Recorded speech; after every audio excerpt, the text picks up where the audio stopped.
2000년 20세기 1900년대를 지나면서 과학자들뿐만 아니라 많은 그런 사회, 미디어나 시민들까지도 진화론을 많이 믿게 되었었는데요. 그래서 1900년대 초반에 교과서에서 창조론에 관한 교육이 쫓겨나게 됩니다.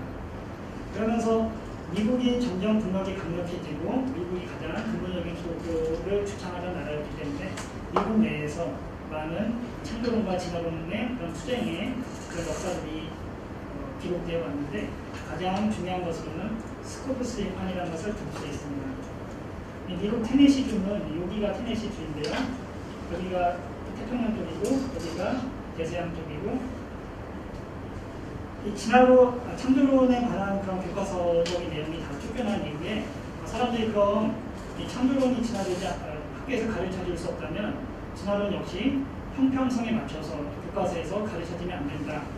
그래서 진화론도 교육을 못하게 하자는 그런 법안을 테네시에 있던 기독교 크리스찬들이 그런 법안을 선정을 했습니다. 그러자 이제 미국 시민연맹을 비롯해서 많은 이제 이 진화론을 믿는 그런 진영에서 그러면은 이것을 일종의 그런 화제거리로 만들어서 창조론을 신봉하는 사람들을 웃음거리로 만들기 위한 그런 계략을 꾸몄습니다.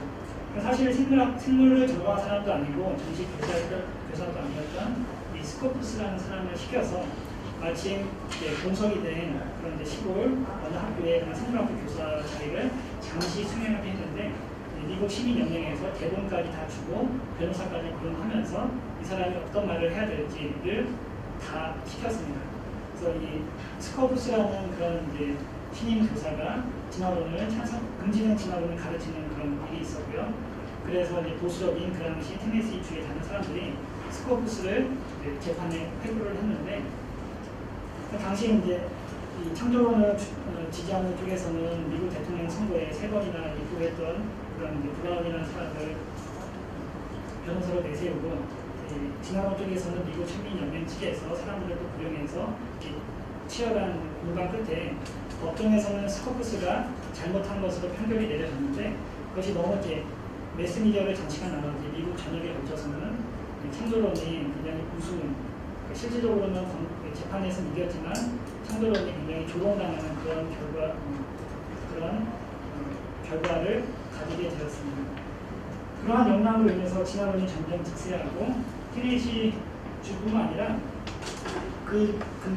미국 전역에 걸쳐서 창조론 교육이 결정적으로 쇠약하게 된 그런 계기가 되었는데 그 이후에도 계속 창조론을 그 이후로는 창조론은 교과서에서 쫓겨나고 진화론이 교과서에 들어가는 그런 일이 1960년대부터 서서히 생기게 되었습니다.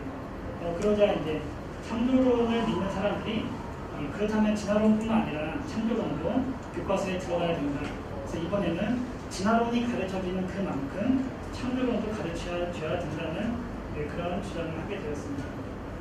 그래서 이제 1981년도 미국의 여기는 알칸사스하고 1986년 루이지애나 예전에 이제 카트리나 태풍이 왔던 그 주에서 이런 공동시간법을 창조론을 교과서에 다시 넣기 위한 그런 공동시간법을 사람들이 제청을 했는데 결정적으로 폐지한 이유는 미국 헌법의 수정 조항 1호에 특정 종교에 도움이 되는 그런 관련된 부분은 절대로 의회를 통과할 수 없다는 그런 조항이 있습니다. 많은 사람들이 창조론을 과학으로 보지 않고 하나님을 믿는 일단 종교로 보아하기, 기독교의 또 다른 변형으로 보아하기 때문에 이것이 보다 과학적이고 보다 타당하다는 그런 논리에 의해서가 아니라 단지 이것은 종교에 의해서 구성되었기 때문에 진화론을 만든 사람들이 믿음에도 불구하고 그것은 신의 존재가 드러나 있지 않아서 과학일 수 있다는 그런 맹목적인 가정하에 이러한 노력이 계속 실패를 하게 됩니다. 그래서 기독교계에서 새롭게 떠오른 대안운동으로 지적설계운동, 어제 간단하게 설명드렸는데요. 지적설계운동이 등장했는데 심지어 기독교 내에서조차도 우리가 하나님이 창조하셨다는 것을 믿는다 하더라도 어떤 사람들은 6일 동안 모든 것을 창조하셨다는 것을 믿는 반면 어떤 사람들은 하나님이 창조하셨지만 진화를 허락하셨다 그렇게 믿었기 때문에 그 내에서도 이견이 분분했었습니다. 또한 하나님을 믿는 기독교 신앙인들뿐만 아니라 불교인들, 이슬람교인들, 그에 다른 종교인들도 이제 지적 설계를 가정하면 우리가 비록 이런 지적인 설계, 인텔리전스 디자이너가 하나님이라고 기독교의 하나님이라고 우리가 명백하게 제시하지 않더라도 그런 모든 사람들이 힘을 결집해서 같이 진화론과 맞서 싸울 수 있기 때문에 이 지적 설계 운동이 굉장히 뜨겁게 달아올랐었고요. 우리가 이 지적인 설계자가 꼭 하나님이라는 걸 증명하지 않더라도 지적인 설계자가 존재한다는 것만 증명하면 그 다음은 차후의 문제이지만 그렇다면 이것이 하나님이라고 우리가 명시하지 않기 때문에 아까 말씀드린 미국 수정헌법 조항 1호를 피해갈 수 있지 않을까. 그래서 이것은 종교가 아니라 과학이다. 그렇기 때문에 수정 1호 조항에 관련 없이 이것은 교과서에 들어갈 수 있다. 이런 주장을 할 수 있기 때문에 이 지적 설계 운동에 많은 복음주의적인 기독교인들이 함께 합류를 했고 실제로 그런 과학적인 그런 기반을 두었기 때문에 많은 무신론자들이나 심지어 진화론자들 중에서도 지적 설계 운동을 따르는 그런 사람들이 많이 등장하게 되었습니다. 그 지적 설계 운동은 1991년 필립 존슨이라는 교수가 진화론자들은 너무 진화론에만 얽매여 있고 다른 설명할 수 있는 대안이 없기 때문에 끝까지 말이 안 되는 내용의 경우에도 분화론만 주장을 한다. 이런 책을 펴낸 이유로 생화학자인 마이클 베이나 공부학자인 벤스키라는 사람이 지적 설계 운동을 1990년대 초반에 굉장히 활성화시켰는데 그러던 와중에 결정적으로 타격을 한번 받게 되었습니다. 필라델피아에 있는 필라델피아의 여기 도보라는 지역에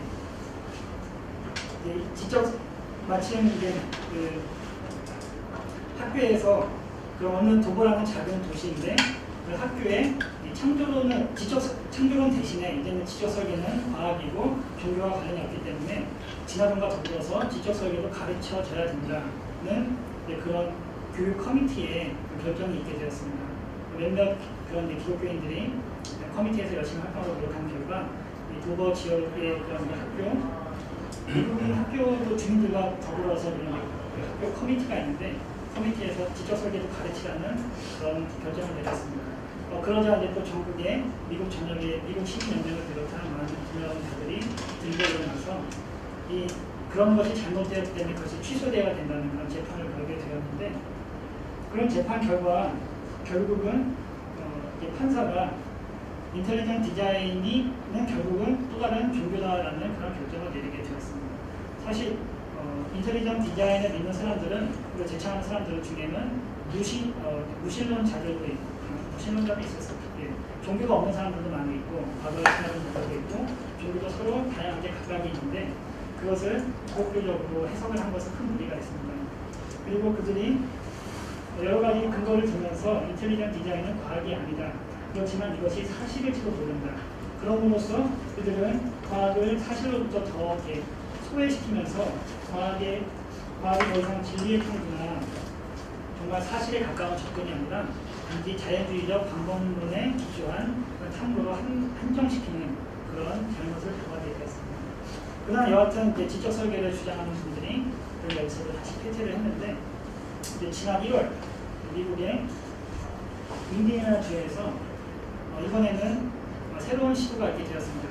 전에는 창조론을 같은 시간만큼 넣는 것에 실패하고 대신 신의 존재를 특별하게 한정짓지 않는 지적 설계가 실패하자 이번에는 그렇다면 특정 종교에 대한 법과 미국 헌법 수정 조항 1호가 특정 종교를 지지하는 것을 반대한다는 내용이라면 학교에서 생명의 기원에 대해서 이 진화론과 기독교적 창조론뿐만 아니라 그러면은 유태교 또는 불교, 이슬람교, 힌두교에서 가르치는 모든 생명의 기원에 대해서 똑같은 시간만큼 계속 가르치면 되지 않을까. 그러면은 미국 수정헌법 1호를 통과할 수 있지 않을까.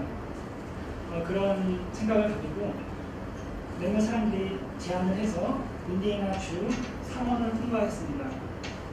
근데 미국은 이제 양원제로 돼 있어서 상원에서 통과하고 하원에서 의결이 되면 실제로 주나 정부에서 효력이 있게 되는데 상원을 통과했는데 하원의장이 이 역시 기독교이긴 하지만 여론의 관심이 너무 몰리는 것에 대해서 부담을 느낀 나머지 그것을 반대하는 의사를 암시하게 되었고 그것이 종교나 비종교, 과학이나 아니냐 그 여부를 떠나서 여론적으로 너무 핫하게 뜨겁게 달궈진 것을 피하기 위해서 그 하원 의장이 반대하는 것을 암시를 했고 한 10일 전에 그래서 사실상 폐기 처분되는 룰스 커미티로 송부가 되었습니다. 하지만 인디애나주에서 창조론 교육법안을 발의했던 그런 의원들이 다시 내년에 이 노력을 시행을 하겠다는 그런 결의를 다잡고 있는데 그래서 이것이 어떻게 될지는 앞으로 우리가 좀 지켜봐야 될 것 같고 미국 지난 100년간의 역사를 통해서 여러 가지 그런 중요한 재판들이 있으면서 창조론이 쫓겨나고 다시금 들어가기 위한 몇몇 시도들이 실패했는데 이 새로운 시도가 어떻게 될지는 우리가 지금 관심을 가지고 살펴보면 좋을 것 같습니다. 그래서 이상과 같이 창조 진화의 그런 논쟁들이 그동안 과학이 발전됨에 따라서 점점 생명은 저절로 생기는 것이 아니라 하나님에 의해서 생명은 생명에 의해서만 만들어진다는 것이 확립이 되어 왔음에도 불구하고 교과서적으로는 정말 창조에 관한 내용들이 교과서에서 쫓겨나고 그럼에 의해서 사회적으로도 점점 하나님의 창조를 믿습니다. 진화론을 믿는 그런 현상이 사회의 주류를 차지하게 되는데 그 와중에 그렇다면 우리 재림교회는 어떤 일을 해왔을까? 그리고 우리는 앞으로 어떤 일을 해야 될까? 이 점에 대해서 우리가 지금 생각하고 결심을 해야 되는데 재림교회는 이 창조론이 보급되고 확산되는 데 있어서 굉장히 중요한 역할을 수행해왔습니다. 창조과학이라는 말은 사실상 지난 50년 전에는 존재하지 않았었습니다. 프라이스라는 한 생각 교사가 이분은 이 제7일 안식 예수 재림교회인이었었는데 1902년부터 그전에는 기독교인들이 하나님을 믿고 하나님의 창조를 창조하신 것을 다 믿었지만 6,000년 정도밖에 되지 않았다 또는 만년 정도 지구는 창조된 지 얼마 안 됐다는 것을 적극적으로 주장하는 사람이 없었습니다. 그런 개념, 특별히 그런 생각 자체를 하지 않았던 것 같아요. 이 프라이스라는 이 선생님을 통해서 이 지구는 하나님께서 6일 동안 창조하셨을 뿐더러 창조된 지 얼마 되지 않는다는 그런 것을 처음으로 지칭하게 되었고요. 그 이후에 여러 가지 문제를 거치면서 1960년대 기독교의 헨리 모리스 박사라는 분이 창조와 운동을 본격적으로 등장시키는 아주 중요한 분인데 이 헨리 모리스라는 분과 존 위트콤이라는 박사가 이 프라이스의 그런 과거 연구 성과를 들면서 창조과학을 본격적으로 보급시키는 역할을 하게 됩니다. 그래서 사실상 창조과학의 시초는 제7일 안식 예수 재림교 교인에 불과한다고 우리가 생각해 볼 수가 있습니다. 현재 로마니아 대학교 옆에 지구과학 연구소를 세워서 지난 몇십 년 동안 왕성한 연구가 이루어지고 있고 프랑스와 브라질과 한국에 지구를 이용하면서 활발한 연구가 현재 재림교인 과학자들에 의해서 진행되고 있습니다. 그리고 또한 창조과학 분야의 그런 연구 성과를 발표하는 논문이 오리진을 발표를 하고 있습니다. 우리 한국 재림교회에서도 창조과학을 계속 연구하고 확산시키는 노력을 기울이고 있는데 이게 한 21년 전에 한국연합회 산하의 창조과학 연구회를 결성했고 2000년도에 교목 천연기 탐사관을 기관을 했습니다. 다 논문을 한 번씩 다녀오셨죠? 그리고 2004년도에 지구과학연구소 대충의 산하의 지구과학연구소의 지소를 한국에 개소해서 최종걸 교수님께서 소장으로 계속 인사하고 계십니다. 그리고 그 외에 여러 가지 강연과 여행과 탐사를 다니고 있는데 이상의 그런 역사와 그동안의 활동을 통해서 여러 가지 우리가 많이 깨달을 수 있는 점들이 필요하다고 봅니다. 우선은 우리가 그렇다면 신앙과 과학에 대해서 어떤 자세를 가져야 되는가? 신앙은 무엇이고 과학은 무엇이고 서로의 한계는 무엇이고 서로는 어떻게 도와야 되고 그 점에 대해서 간단히 살펴보면 이 과학에 대한 설명을 정의 내지는 설명을 하기 위해서 많은 과학 철학자들이 이 과학은 어떻고 검증 가능해야 되고 재현 가능해야 되고 반증해야 되고 패러다임의 변화이고 그래서 최근에는 이렇게 여러 가지 설명이 있긴 한데 그 중에서 설명의 자원주의라는 개념을 사람들이 많이 수용하고 있습니다. 사물을 설명하기 위해서는 여러 가지 설명이 가능한데 예를 들어서 우리가 예를 들어서 목이 말라서 물을 마시